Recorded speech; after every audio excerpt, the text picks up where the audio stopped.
Hello friend, নমস্কার। নাম হিয়ামন্ডল। আমি বাবা সবাই একবার ঘুরতে গেছে।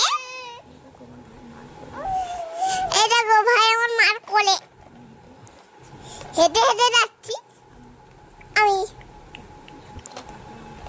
কি সুন্দর বাবা। হ্যালো ফ্রেন্ডস, তো তোমরা সবাই কেমন আছো? তো এতক্ষণ শুনলে আমার হিয়া মাম্মামের ভয়েস। তো আমি ভয়েস যখন দিতে যাচ্ছি তখন মাম্মাম বললো, মা আমাকে একটু দাও না, আমি একটু ভয়েস দিই। তো ওই জন্য মাম্মাম একটু তোমাদেরকে প্রথমে বললো। তো দেখো আমরা চলে এসেছি ইকো পার্কে। তো এটা কিছুদিন আগেকার ভিডিও।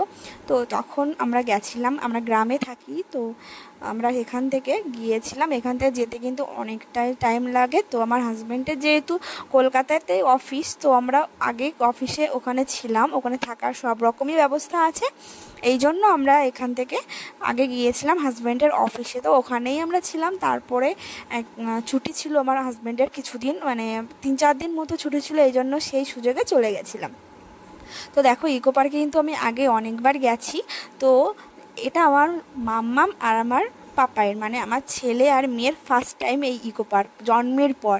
এর আগে কিন্তু ওদেরকে নিয়ে আমি কলকাতা যাইনি, মানে মাম্মামকে নিয়ে একবার গিয়েছিলাম, তখন করোনার সময়। তখন কিন্তু মাম্মাম জাস্ট 1 ইয়ার হয়নি। তো 3 মাস মাম্মামকে নিয়ে ওখানে ছিলাম, বাট করোনার জন্য ওখানে থাকতে পারিনি, তো বাড়িতে চলে এসেছিলাম। তো দেখো এই যে ফার্স্ট টাইম ছেলে আর মেয়েকে নিয়ে কিন্তু ইকো পার্কে গেছি। ওরা কিন্তু খুব হ্যাপি। পাপা কিন্তু অতটা বুঝতে পারে না, বাট তবুও অনেকটাই বুঝতে পারে। দেখো ও কিন্তু খুব হ্যাপি, কারণ একটা জায়গা থেকে আর এমন একটা জায়গায় গেছে যে পরিবেশটা একদমই আলাদা। তো যে ওই জন্য ওরা কিন্তু খুব হ্যাপি। এত এইগুলো দেখে ইকো পার্কে তো মানে ঘুরে শেষ করাই যায় না, এত জায়গা একদিনে তো সম্ভবই হয় না। তো যেটুকু পেরেছে ওদের দুজনকে, কারণ ওরা দুজন তো এখনও অনেকটা হাঁটতে পারে না, তো পাপাকে কিন্তু বেশিরভাগ সময় কোলেই তো থাকতে হয়। তখন যখন একটু কষ্ট হয়ে যায় একটু নামিয়ে দিই, একবার হাজব্যান্ড না একবার আমি নিই, তো এরকম করে করে হয়ে গেছে, কোনো ব্যাপার না। একদিন ঘুরতে গেছি, এইটুকু তো কষ্ট করতে হবে ওদেরকে আনন্দ দেওয়ার জন্য। আমরা কিন্তু এখানে গিয়ে অনেক রিলসও বানিয়েছিলাম, তো তোমরা নিশ্চয়ই সেগুলো দেখেছো। দেখো আমার মামাটা কত খুশি, একা একা দৌড়ে কত চলে যাচ্ছে। দেখো এখানে আমি একটা ছবি তুলেছিলাম, তখন ওরা দুজনা কেউ হয়নি। তখন বিয়ের মনে হয় 1-2 বছর পরে ওইখানে একটা ছবি তুলেছিলাম, তো ওই ছবিটা মাম্মাম দেখেছে, তো ওই জন্য বললো, মা আমি ওখানে যাব যেখানে গিয়ে তুমি ছবিটা তুলেছো। তো সেই জন্য মাম্মাম এইখানে এসে কিন্তু খুব হ্যাপি যে মা এখানে আমি তোমাকে ছবি দেখেছিলাম, তো সেখানে আমরা চলে এসেছি, কি মজা। পাপা তো এখন ওগুলো বোঝে না। তো দেখো ও কিন্তু খুব খুশি, ছোট্ট একটা ডগি দেখে। ও তখনও কিন্তু একটু ভালো হাঁটতে পারতো না। তো ওদিকে দেখো টয় ট্রেন যাচ্ছে, আমরা টয় ট্রেনে আর উঠিনি, কারণ আমাদের আবার বাড়িতে যেতে হবে, মানে বাড়িতে হাজব্যান্ডের অফিসে পরদিন সকালে আবার আমরা কিন্তু বাড়িতে চলে আসবো। এই জন্য এখানে থেকে তো ওখানে তাড়াতাড়ি বাড়ি গিয়ে রাত্রে রেস্ট নিতে হবে, না হলে এতটা জার্নি করে আবার গ্রামের দিকে চলে আসা অনেকটা কষ্টের। তো দেখো এখানে কিন্তু খুব ভালো লাগছে এসে, কারণ এখানে আমার হাজব্যান্ডের সাথে কিন্তু আমি অনেকবার গিয়েছি, বাট ছেলে মেয়েদেরকে নিয়ে এখানে ফার্স্ট, এটা তোমাদের বললাম। সেই জন্য আমার খুব ভালো লাগছে, একটা চেনা জায়গা যেখানে আমি আর হাজব্যান্ড অনেকটা টাইম স্পেন্ড করেছি, অনেক পিকচার তুলেছি, সেগুলো ফেসবুক আপলোড করেছি। তো সেই জায়গাটায় এত বছর পরে, মানে অনেকটা বছর পরে, করোনার পরে এই যে ফার্স্ট টাইম গিয়েছি, তো বুঝতেই তো পারছো আলাদা একটা মানে খুশি। আর আমরা দুজনে না, আমরা 4 জন মিলে গিয়েছি, মানে এটাই সবথেকে অনেক বড় মানে হ্যাপি। তো দেখো খুব ভালো লাগছে, একটু গরমও ছিল, তো এইখানটা এসে কিন্তু একটু রিফ্রেশিং লাগছে, মানে হালকা হালকা ওখানের থেকে মুখের জলের সিটটা আসছে, তো খুব ভালো লাগছিল। এই দেখো আমার হিয়া কত খুশি, নাচ করছে। তো মামাম তুমি কি আবার যেতে চাও ইকো পার্কে? যেতে চাও? তোমার ভালো লাগে? খুব ভালো লেগেছে ওখানে যেতে? তাই ট্রেনে করে তুমি গিয়েছো, তোমার কিরকম লাগছিল ট্রেনে করে যেতে? ভালো লাগছিল। তাই? তুমি আবার যেতে চাও?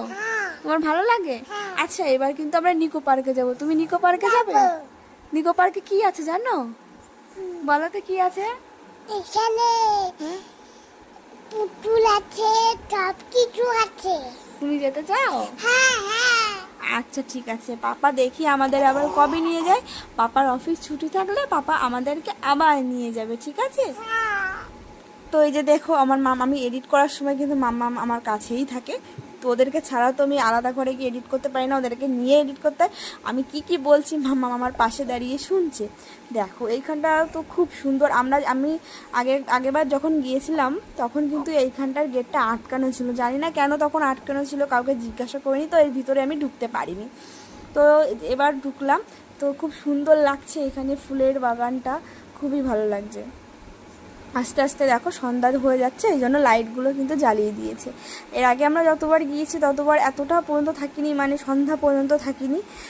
এবার কিন্তু সন্ধ্যা পর্যন্ত আমরা ছিলাম, যেহেতু ওখান থেকে হাজব্যান্ডের অফিসটা বেশি দূরে না, আর একটা গাড়ি উবের বুক করে নেব, তো ওটাই করে চলে যাব, তো আমরা একদম নিশ্চিন্ত।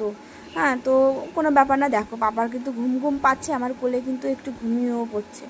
তো দেখো এই যে এখানে কত রকমের গোলাপ ফুল আছে, সত্যি ফুল গাছ এরকম দেখলে আমার মনটা একদম ভরে যায়। এখান থেকে মোটে আমার আসতেই ইচ্ছা করছিল না, এত ভালো লাগছিল। কি করা যায়, বাড়িতে তো আসতে হবে, কিন্তু আমরা এখানে এত ঘুরছি, সেই যে তাজমহলটা যে কোন দিকে গুলিয়ে গেছে সেটাই আমরা খুঁজে পাচ্ছিলাম না। তো আমরা শুধু ভাবছি সেই কোথায় গেল, সেই মিশরের সেই দেশটা, সেই তাজমহলটা কোথায় গেল। আমরা কিন্তু অনেক ঘুরছি, এদিক ওদিক দিয়ে ঘুরে অনেক কষ্টে কিন্তু আমি পেয়েছিলাম। তো আমরা দুজনে সেটাই আলোচনা করছি যে ওখানে কি একটু যেতে পারবো না মাম্মামদের নিয়ে ছবি তুলতে।